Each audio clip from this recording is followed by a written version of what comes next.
Hi, I'm Kelsey. I'm a medical radiography student. Today we're going to talk about characteristic interaction or radiation. And my target audience is other medical radiography students, or today also my husband. We'll see how that works. My objective is to help others gain a better understanding of characteristic interaction. Okay, so this is, what is it? An atom. It's an atom. Okay, and these things are shells or orbits, and these little dots are electrons. This is the nucleus. So this pink guy here is a K shell, the blue one's an L shell, the orange is an M shell, and I just drew an atom, I don't know if it's real, so we're gonna call it carbonite. Okay, so in general, characteristic interactions involve an incident electron over here, and it goes into the innermost shell, and if it has enough binding energy, it can knock out this electron. It has to be greater than the binding energy of this electron. So all the electrons have binding energy, keeping them in orbit. So think of binding energy like a video game. Each level shell is a level of the video game, and this is the first level, and the more inner you go towards the nucleus, the higher the level. And think of electrons as other players. So you have to beat their high score in order to knock them out. So this incident electron has a pretty high score or high energy, and it's able to knock out this electron. So bye. I'm gonna say bye. So now the atom is unstable.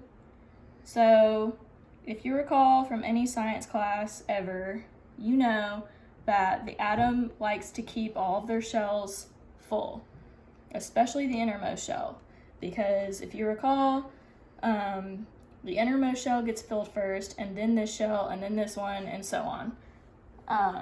So in order to keep the balance, you're gonna have to go to this L shell here, and this L shell is gonna give up an electron, and it's going to now fill the vacancy in that.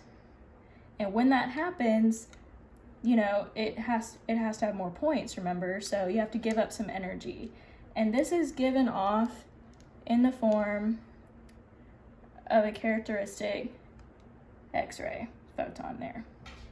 So that is now given off, so now that shell can be filled. So now there's also a vacancy in the L shell.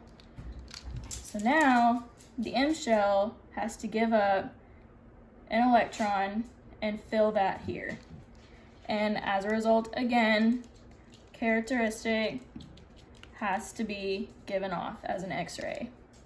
So that's how characteristic radiation works.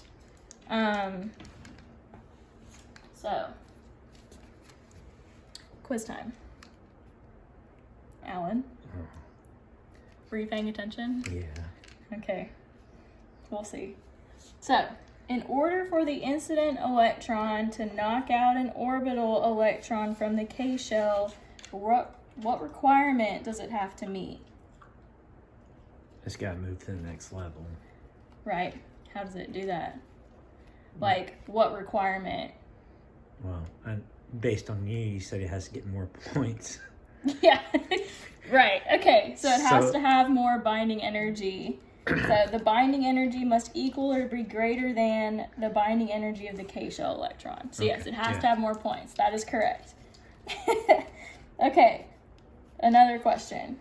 Once the inner electron is knocked out, why does the vacancy in the orbit need to be filled? To have that balance, to keep it stable, right? Stable, yeah. Stability. Yeah. to keep the atom stable and prevent instability. I'm actually really proud of you. Okay, so yeah, that is characteristic, interaction. Cool. And we're done.